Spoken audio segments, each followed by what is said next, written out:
Assalamualaikum warahmatullahi wabarakatuh. Apakah kalian percaya bahwa di luar angkasa itu ada makhluk lain selain kita manusia? Sebelum kita lanjut membahas materinya, alangkah baiknya dibantu subscribe dan like channel ini untuk membantu channel ini berkembang. Dari petunjuk-petunjuk yang ada pada Al-Quran menguatkan dugaan bahwa adanya makhluk asing dari planet lain di jagat raya ini. Di antara ayat Al-Quran tersebut adalah Asy-Syura ayat 29. Allah Subhanahu wa Ta'ala telah menunjukkan bahwa sebagian besar tanda-tanda kekuasaan dan kebesarannya adalah penciptaan langit dan makhluk-makhluk melata. Lalu siapa makhluk-makhluk melata yang disebarkan di langit ini? Dalam Al-Quran disebutkan, di antara tanda-tanda kebesarannya adalah penciptaan langit dan bumi serta makhluk-makhluk melata yang Dia sebarkan pada keduanya. Dia Maha Kuasa mengumpulkan semuanya apabila Dia menghendaki. Quran Surat Asy-Syura ayat 29. Ayat tersebut menunjukkan adanya makhluk melata atau ad-dabbah yang berada di bumi maupun langit, di luar bumi. Walaupun, hingga saat ini belum ada bukti ilmiah yang menerangkan secara jelas bahwa makhluk alien tersebut pernah berkunjung ke bumi. Dalam bahasa Arab, dabbah sendiri memiliki makna makhluk hidup yang memiliki jasad kasar, baik jantan maupun betina, baik berakal maupun tidak berakal. Sehingga, makhluk hidup seperti manusia, alien, hewan, maupun tumbuh-tumbuhan dapat digolongkan sebagai dabbah. Sedangkan dalam tafsir Ibnu Katsir dijelaskan, makhluk melata tersebut mencakup malaikat, manusia, jin, dan semua hewan yang beraneka ragam bentuk, warna kulit, bahasa, watak, dan jenisnya. Allah Subhanahu wa Ta'ala telah menyebarkan mereka di seluruh kawasan langit dan bumi. Namun, sebagian ulama menafsirkan kata makhluk melata atau ad-dabbah tersebut sebagai makhluk yang dibedakan dari malaikat.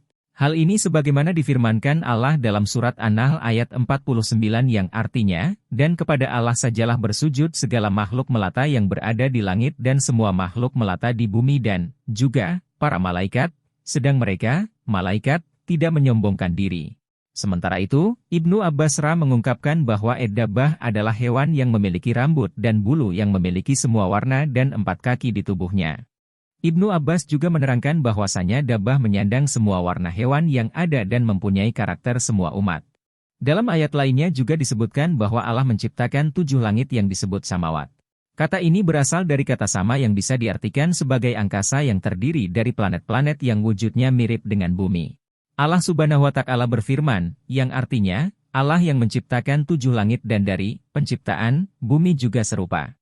Perintah Allah berlaku padanya, agar kamu mengetahui bahwa Allah Maha Kuasa atas segala sesuatu, dan ilmu Allah benar-benar meliputi segala sesuatu. Quran Surat At-Talaq ayat 12. Sebagian ulama meyakini ayat tersebut semakin memperjelas isyarat adanya wujud alam lain di luar planet bumi yang memiliki kehidupan seperti layaknya manusia. Namun, para ulama tidak dapat memastikan seperti apa bentuk dari makhluk asing yang disebutkan dalam Al-Quran tersebut.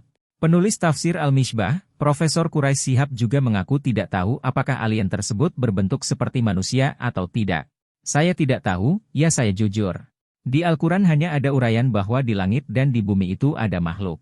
Kalau kita sudah berkata makhluk, batu pun makhluk kan, jelas Profesor Quraisy di salah satu televisi nasional beberapa tahun silam.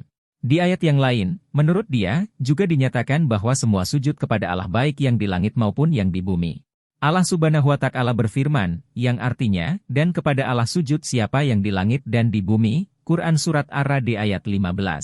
Profesor Quraisy menjelaskan, kata, siapa, itu mengisyaratkan makhluk berakal seperti halnya jin yang boleh jadi berada di langit. Tapi kalau ditanya apa bentuknya seperti manusia, saya katakan tidak tahu. Tapi bahwa ada makhluk di langit itu ada. Malaikat di langit, jin juga pernah berusaha menembus langit dan sampai sekarang masih ini, kata Profesor Quraisy. Jadi di planet-planet lain diduga keras ada makhluk. Boleh jadi bakteri-bakteri, boleh jadi kuman. Tapi kalau ditanya bentuknya kayak manusia atau tidak wallahualam saya tidak tahu, jelas pendiri Pusat Studi Al-Quran, PSQ, ini. Terima kasih telah menyimak video ini, kesimpulannya, terdapat ayat-ayat yang mengisyaratkan bahwa di luar angkasa itu ada makhluk selain kita manusia. Tapi untuk keberadaannya wallahualam, karena kita manusia belum pernah bertemu dengan makhluknya.